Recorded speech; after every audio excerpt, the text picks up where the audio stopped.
नमस्कार साथियों, एक बार फिर से संस्कृति आईएएस के यूट्यूब चैनल पर आप सभी का स्वागत है। बात करें तो अपने देश में बहुत सारे ऐसे मुद्दे हैं जो अक्सर चर्चाओं में रहते हैं।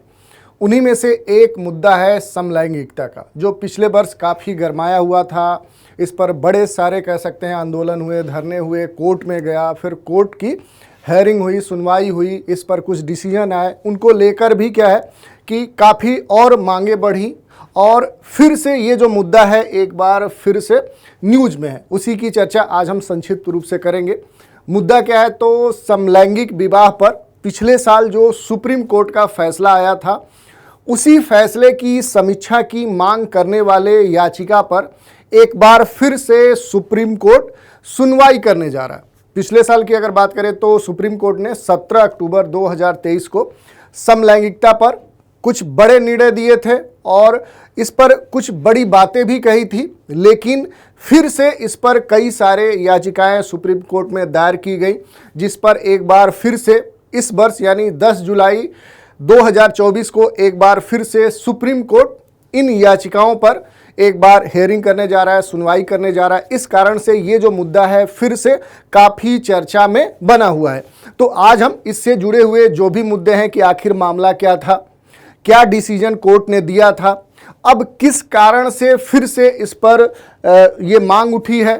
और आने वाले समय में अगर हम बात करें तो जो समलैंगिक विवाह की बात की जा रही है, इसके पक्ष विपक्ष में क्या तर्क दिए जा सकते हैं, और यही नहीं, इसके सामने कौन सी प्रमुख चुनौतियां हैं या फिर आगे की राह क्या हो सकती है, ये सारे विषय हैं जिन पर हम थोड़ा थोड़ा संक्षिप्त रूप से बात करेंगे। चलिए आगे बढ़ते हैं,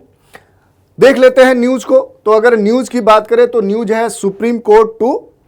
hair plea seeking review of last year's verdict on same sex marriage. पहले हमने बात किया कि पिछले वर्ष भी क्या है कि सुप्रीम कोर्ट ने समान लिंग वालों के बीच में जो विवाह से संबंधित मुद्दा था उस पर कुछ डिसीजन दिया था, और इसी दौरान जो एक बड़ा निर्णय लिया उसने ये लिया कि जो धारा 377 है उसको अपराध की श्रेणी से हटा दिया। यानी कि ये कहा कि दो ऐसे समान लिंग वाले व्यक्ति जो अपनी इच्छा के साथ साथ रहना पसंद करते हैं तो उसको क्या है कि वो अपराध नहीं है। लेकिन इसमें क्या है कि जो दूसरी डिमांड थी कि समलैंगिक विवाह की जो बात कही गई थी उसको जो कोर्ट है उसने पूरी तरह से क्या है कि खारिज कर दिया। इसी पर अगर हम बात करें तो एक बार फिर से समलैंगिक विवाह पर पिछले साल के फैसले की समीक्षा की मांग की गई और बहुत सारी याचिकाएं सुप्रीम कोर्ट में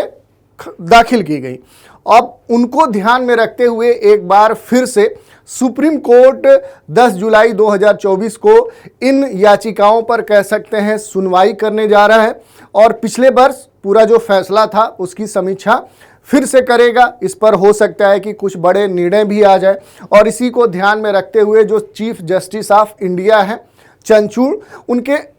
नेतृत्व में क्या है कि 5 न्यायाधीशों की खंडपीठ इस पर विचार करेगी। ये अलग बात है कि परंपरा के अनुसार जो पुनर्विचार याचिका होती है उस पर जो कह सकते हैं कि इन पर जो न्यायाधीश होते हैं उनके द्वारा एक चैम्बर के अंतर्गत ही क्या है कि इस पर पुनर्विचार किया जाता है। तो ये अभी तक का क्या है ट्रेंड है। इसमें थोड़ा सा बैकग्राउंड बता दूं कि पहले से क्या है कि जो समलैंगिक लोग थे उनका ये डिमांड था कि पहले जो धारा 377 है उसको अपराध की श्रेणी से हटाया जाए। दूसरी बात रखी गई थी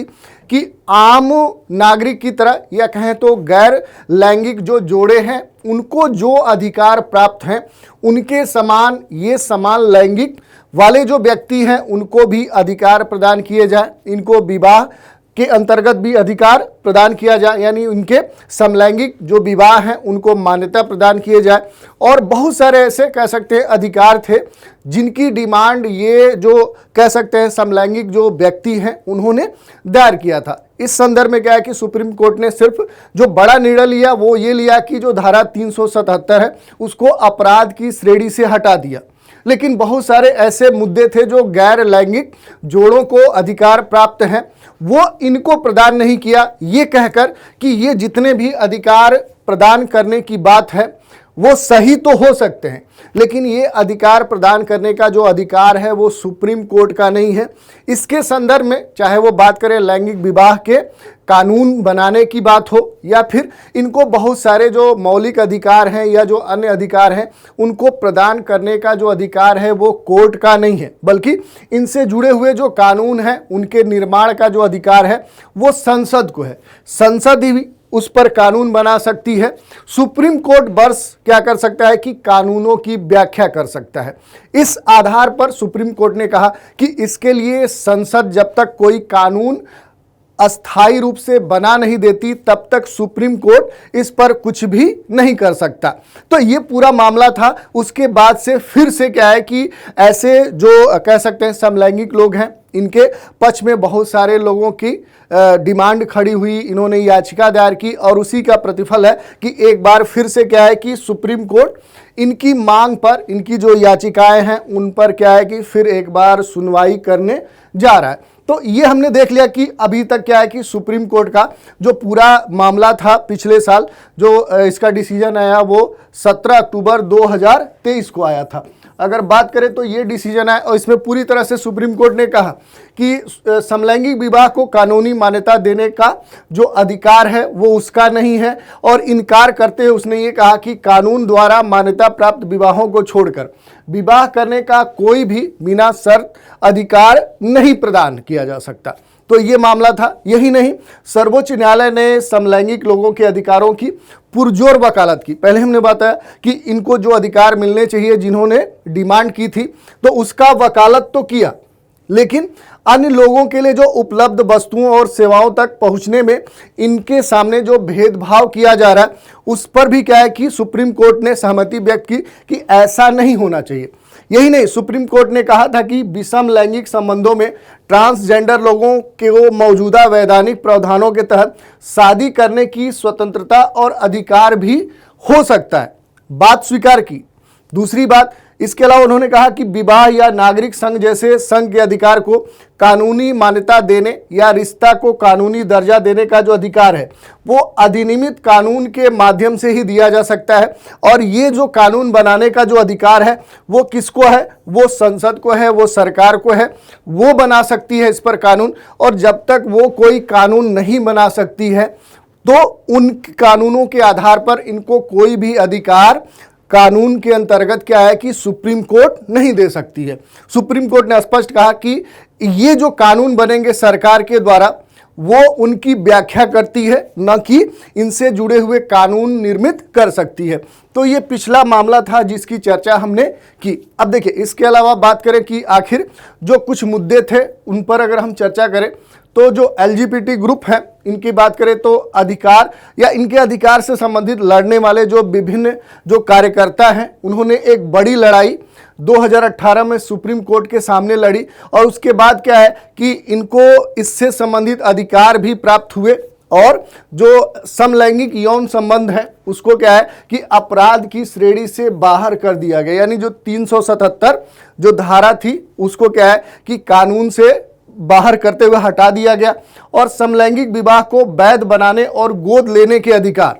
यही नहीं, स्कूलों में माता पिता के रूप में नामांकन, बैंक खाते खोलने का उत्तराधिकार, बीमा लाभ प्राप्त करना, ऐसे बहुत सारे जो डिमांड है वो अब क्या है कि सुप्रीम कोर्ट के सामने ऐसे जो कार्यकर्ता हैं जो इनके अधिकारों के लिए लड़ रहे हैं उन्होंने रखी। और उसी का परिणाम है कि अब एक बार फिर से जो बहुत सारे ऐसे अधिकारों को लेकर याचिकाएं दायर की गई थी सुप्रीम कोर्ट में, उसको लेकर फिर से क्या करेगा कि अब सुप्रीम कोर्ट सुनवाई करने जा रहा है।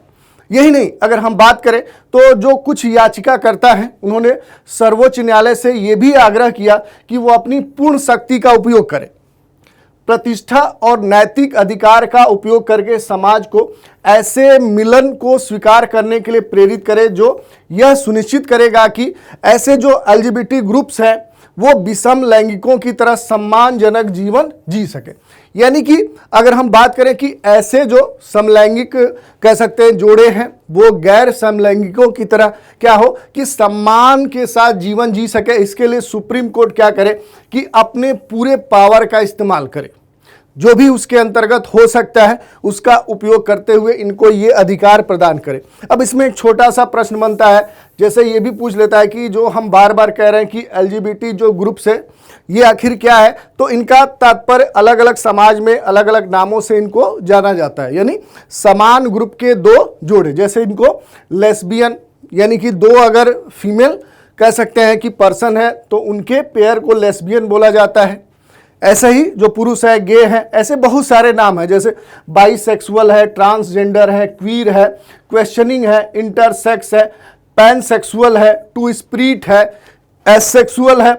संबंध। तो ये क्या है कि ये टर्मिनोलॉजी है जो अलग अलग नामों से इनको कह सकते हैं कि पुकारने के लिए उपयोग किया जाता है। अब बात कर लेते हैं कि जो सर्वोच्च न्यायालय है इसने समलैंगिक विवाह को वैध बनाने की याचिकाओं को पहले ही क्या है कि खारिज करते हुए अपने लंबे समय से प्रतीक्षित जो निर्णय है वो सुनाया, और इसके संदर्भ में क्या है कि पूरी तरह से जांच करने के लिए विशेष विवाह अधिनियम 1954 के प्रावधानों पर गहनता से विचार किया, जिनका समलैंगिकता के साथ अभिसरण एवं अंतर संबंध उपस्थित था। यही नहीं, अगर कुछ अन्य टिप्पणियों की बात करें तो सर्वोच्च न्यायालय का यह भी कहना था कि जो वैवाहिक संबंध है वो अस्थायी नहीं है या फिर समलैंगिक व्यक्तियों को संघ में प्रवेश करने का समान अधिकार और स्वतंत्रता है। तो ये कुछ टिप्पणी की थी। यही नहीं, पीठ के सभी जो 5 न्यायाधीश थे इस बात पर भी सहमत थे कि संविधान के तहत विवाह करने का कोई मौलिक अधिकार नहीं दिया गया। तो ये इस कारण से सुप्रीम कोर्ट ने ये कहा कि ये कोई क्या है कि फंडामेंटल राइट नहीं है। और भारत में अगर हम बात करें समलैंगिक विवाह की वैधता की, तो विवाह करने के जो अधिकार हैं वो भारतीय संविधान के तहत मौलिक या संवैधानिक अधिकार के रूप में स्पष्ट रूप से मान्यता प्राप्त नहीं है, यानी इनको मान्यता प्रदान नहीं की गई है, बल्कि ये क्या है कि एक वैधानिक अधिकार के रूप में स्थापित है। तो इस आधार पे भी क्या है कि उनके जो समलैंगिक लोग हैं उनके सामने ये चुनौती है, सुप्रीम कोर्ट के सामने भी ये चुनौती थी। यही नहीं, विवाह के विभिन्न जो वैधानिक अधिनियम के माध्यम से विनियमित किया जाता है, लेकिन मौलिक जो अधिकार के रूप में इसकी मान्यता केवल भारत के सर्वोच्च न्यायालय के न्यायिक निर्णय के माध्यम से विकसित हुई है। तो ये बात कही गई थी सुप्रीम कोर्ट के द्वारा, और कानून ऐसी घोषणा संविधान के अनुच्छेद 141 के तहत करता है और भारत में सभी न्यायालयों पर यह बाध्यकारी है। अब देखिए, इसमें 2-3 चीजें आपको समझना है। जैसे अगर हम बात करें कि जब धारा 377 हटाई गई, या कहें तो इसको अपराध श्रेणी से हटाया गया, उसके बाद से ऐसे जो जोड़े थे उन्होंने कह सकते हैं कि इसके लिए कोर्ट के सामने याचिका दायर की, और उस दौरान कोर्ट ने बहुत सारे तर्क दिए। अब इसमें जो सबसे बड़ा अड़चन था वो विवाह से लेकर, तो भारत में वर्तमान में अगर हम बात करें कि जो विवाह के लिए जो कह सकते हैं तरीके हैं वो 2 तरीके हैं। पहला, विवाह पंजीकरण के द्वारा किया जाता है, और इसमें 2 तरीके अपनाए जाते हैं कि अगर आपको अपना मैरिज रजिस्ट्रेशन करवाना है तो पहला होता है कि पर्सनल लॉ के द्वारा आप करवा सकते हैं। इसका मतलब कि धार्मिक आधारित ये रजिस्ट्रेशन होता है। जैसे आप यदि हिंदू हैं तो हिंदू लॉ के अंतर्गत आप रजिस्ट्रेशन करवा सकते हैं। अगर मोहम्मडन है, अगर इस्लाम धर्म से हैं तो आप कह सकते हैं कि उसके द्वारा जो भी लॉ निर्धारित हैं उनके द्वारा अपना रजिस्ट्रेशन करवा सकते हैं। दूसरा जो तरीका होता है वो विशेष विवाह अधिनियम 1954 होता है, जिसमें क्या है कि अंतर धार्मिक या अंतर जाति विवाह को मान्यता दी जाती है। ये जो विशेष कह सकते हैं विवाह अधिनियम 1954 है, इसकी धारा जो 4C है ये कहती है कि पुरुष और महिला का इसमें उल्लेख किया गया, यानी कि शादी तभी हो सकती है, मैरिज तभी हो सकता है जिसमें क्या हो कि मेल और फीमेल हो, यानी कि गैर लैंगिक विवाह इसके अंतर्गत दिखाया गया है। अगर वो समान लैंगिक है इसके बारे में कोई भी बात इसमें नहीं कही गई है। दूसरी बात करें तो लिंग आधारित भाषा में ये कहा गया है कि पुरुष और महिला इन्हीं के विवाह को मान्यता प्रदान किया जा सकता है, और इसी आधार पे जो कह सकते हैं कि ये जो विवाह जो एक्ट है यानी जो 1954 का विशेष विवाह अधिनियम है उसका आधार देते हुए कोर्ट ने भी ये सारी बातें कही हैं जिसके बारे में हमने चर्चा की। अब देखिए, इसमें 1-2 चीज़ें आपके काम की भी हो सकती है। जैसे अगर बात करें कि समलैंगिक विवाह के पक्ष में या विपक्ष में आपसे पूछा जाए कि आखिर तर्क क्या हो सकता है, इसके विपक्ष में तर्क क्या हो सकता है, तो ये भी आपको जानना चाहिए। जैसे अगर हम बात करें कि अगर हम समलैंगिक विवाह यानी दो ऐसे जोड़े जो समान लिंग वाले हैं और वो अपनी इच्छा से एक साथ रहना चाह रहे हैं और शादी के बंधन में या कहें तो वो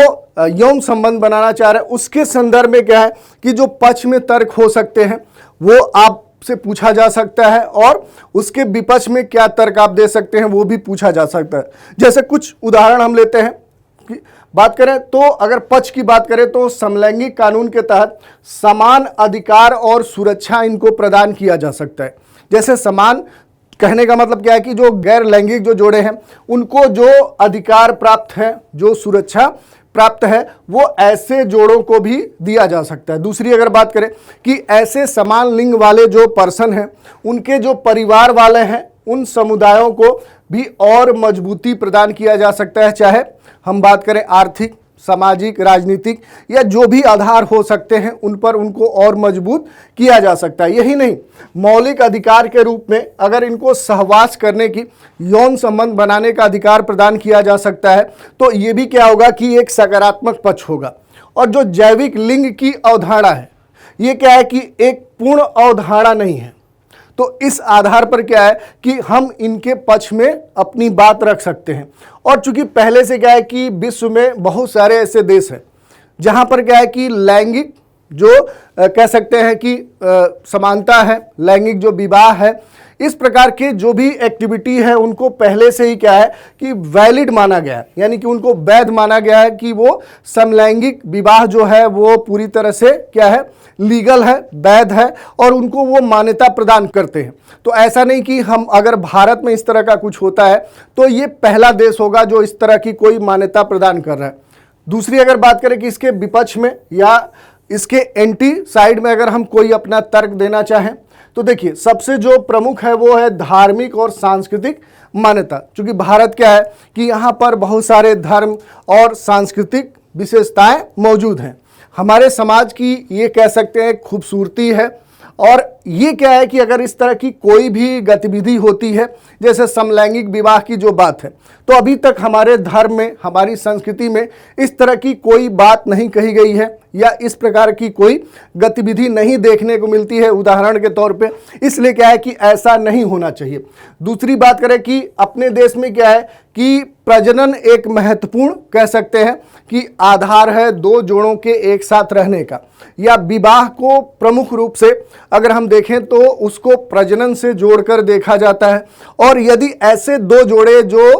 प्रोडक्शन या कह सकते हैं प्रजनन नहीं कर सकते तो ऐसे जोड़ों को विवाह की मान्यता नहीं दी जा सकती। यही नहीं, बहुत सारे ऐसे कानूनी मुद्दे हैं जैसे अगर इस प्रकार के जो जोड़े हैं यदि वो किसी बच्चे को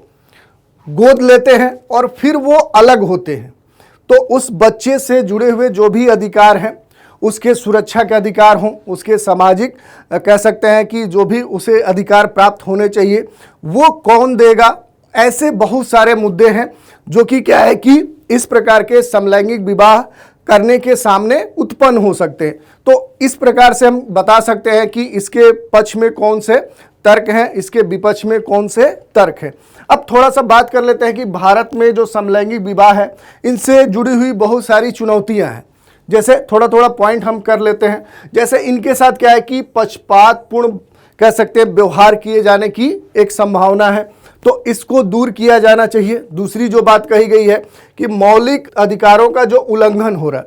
इनके क्या है कि ये इस प्रकार के जो भी व्यक्ति हैं उनके जो मौलिक अधिकार हैं उनसे इनको वंचित किया जा रहा है। और इस कारण से क्या है कि ये एक बड़ी चुनौती है। ये कहा जा रहा है कि भारतीय संविधान नागरिकों को कुछ मौलिक अधिकार प्रदान करता है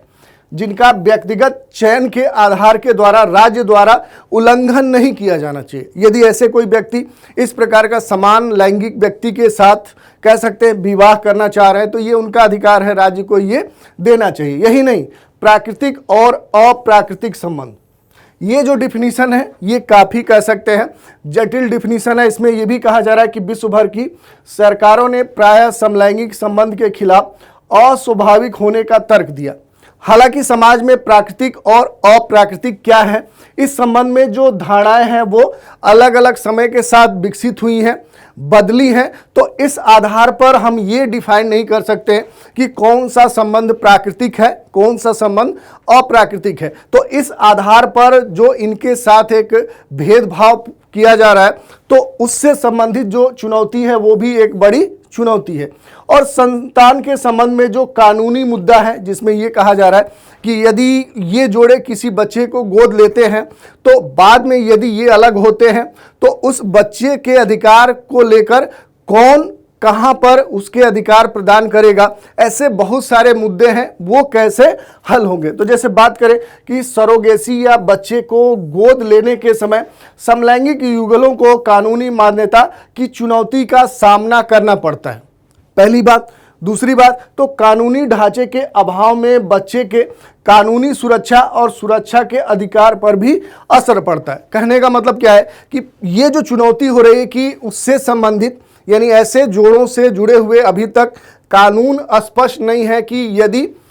इस प्रकार का जो समलैंगिक जो जोड़ा है, यदि वो किसी बच्चे को गोद लेता है या फिर सरोगेसी के द्वारा एडॉप्ट करता है, तो उससे संबंधित जो अधिकार अभी तक या कानून जो है वो अनुपस्थित हैं। तो इस प्रकार से जो इनके सामने जो चुनौतियां आ रही हैं, ये एक बड़ी चुनौती है। यही नहीं, सामाजिक नैतिकता बनाम संवैधानिक नैतिकता, मोरलिटी के नाम पे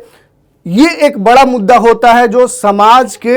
आधार पर यह तय किया जाता है कि ये ठीक नहीं है, ये गलत है। तो इसको लेकर भी एक कह सकते हैं कि ऐसे जोड़ों के सामने, यानी कि जो समलैंगिक लोग हैं, उनके सामने एक बड़ी चुनौती देखने को मिलती है। तो ये कुछ बड़ी चुनौतियां हैं जो हम अपने समाज में ऐसे समलैंगिक जो लोग हैं उनके सामने देखते हैं। अगर हम बात करें कि आखिर आने वाले समय में इनके लिए क्या किया जा सकता है, तो देखिए, अगर बात करें तो सामाजिक जो जागरूकता है, जो सोशल अवेयरनेस है, उसको बढ़ाया जा सकता है। और इसके द्वारा क्या है कि इनके जो अधिकार हैं, जो जिनसे ये वंचित हो रहे हैं, वो इनको प्रदान किए जा सकते हैं। जैसे अगर बात करें तो समलैंगिक विवाह में युगलों के आने वाली जो चुनौतियां हैं, उनके विषय में जनता को अवेयर करने की जरूरत है और इसी उद्देश्य से जागरूकता अभियान प्रारंभ किया जाना चाहिए, ताकि लोग जागरूक हो सके कि ये जो कर रहे हैं ये कोई अपराध नहीं है, ऐसा नहीं है कि ये अप्राकृतिक है। तो ये बात कही जा रही है कि इसके लिए बड़े स्तर पे जन जागरूकता अभियान चलाना चाहिए। व्यापक सामाजिक समर्थन उत्पन्न करने के लिए ऐसे जो ग्रुप से संबंधित व्यक्ति हैं, उनके साथ जुड़े नकारात्मक जो रूढ़िवादी विचार हैं, जो पहले से चलते आ रहे हैं, उनको दूर करने में क्या है कि ये जो अभियान है वो मदद कर सकते हैं। यही नहीं, जो बड़े लेवल के रोल मॉडल हैं, यानी किसी खास क्षेत्र के एक पीक पर, उसके सबसे उच्चतम स्थान पर पहुंचे हुए जो अलग अलग क्षेत्रों के लोग हैं, यानी समाज में जो प्रभावशाली पदों पर कह सकते हैं मौजूद जो लोग हैं, वो क्या कर सकते हैं कि अपने पहचान का उपयोग करके इन व्यक्तियों को इनके अधिकार प्रदान करवा सकते हैं। यानी कह सकते हैं कि ये उनके लिए या समाज के लिए एक रोल मॉडल बन सकते हैं और इसके द्वारा क्या है कि इनको ये अधिकार प्राप्त हो सकते हैं। भेदभाव विरोधी कानूनी ढांचा की अगर हम बात करें तो ऐसे जो ग्रुप्स हैं उनके प्रति जो कानून है वो भेदभाव करता है। तो इसके संदर्भ में ये हम कह सकते हैं कि कानूनी व्यवस्था को बदलते समय या बदलते समय के साथ तालमेल रखना चाहिए और इसमें संपत्ति, गोद लेने का अधिकार, विरासत और अन्य क्षेत्रों से संबंधित जो प्रमुख मुद्दे हैं उनमें संशोधन कर व्यापक भेदभाव विरोधी कह सकते हैं कानून बनाना चाहिए, जिससे क्या है कि इनके जो अधिकार हैं इनको प्रदान किए जा सके। और भारत में समलैंगिक विवाह को मान्यता देना और वैध बनाना सभी नागरिकों के मौलिक अधिकार और सम्मान की रक्षा करने के लिए आवश्यक है, चाहे उनका यौन रुझान कुछ भी हो। और इस दृष्टिकोण से साकार करने के लिए क्या है कि कानूनी संशोधन, सार्वजनिक जो जागरूकता है और जो समाज में कह सकते हैं जो एक अवेयरनेस है उसको फैलाने की आवश्यकता है। तो इस तरह से हमने बात कर लिया कि चूंकि एक हेयरिंग है, ये कब होनी है तो 10 जुलाई को सुप्रीम कोर्ट में होनी है। समलैंगिक विवाह पर जो पिछले वर्ष कोर्ट का फैसला आया था उसी की उस निर्णय पर जो समीक्षा की मांग करने के लिए जो याचिका सुप्रीम कोर्ट में दायर की गई है, उस पर एक बार फिर से सुप्रीम कोर्ट में कह सकते हैं कि सुनवाई होने जा रही है। अब देखना है कि ऐसे जो समलैंगिक ग्रुप्स हैं, इनके अधिकार को लेकर अब सुप्रीम कोर्ट अपना फैसला क्या देती है, ये आने वाले समय में हमें देखने को मिलेगा और इस पर बहुत सारे प्रश्न भी बन सकते हैं। उन प्रश्नों पर फिर चर्चा करेंगे, क्योंकि ये जो मुद्दा है, ये जो अभी सुनवाई होगी, इस पर बहुत सारे तथ्य हमें देखने को सुनने को मिलेंगे। तो उन पर हम एक बार फिर कंक्लूड करके एक बार फिर इस मुद्दे पर चर्चा करेंगे। तो आज के इस एपिसोड में इतना ही। नए एपिसोड में एक नए विषय के साथ फिर मिलेंगे। तो आज आप हमारे साथ बने रहें, इसके लिए धन्यवाद।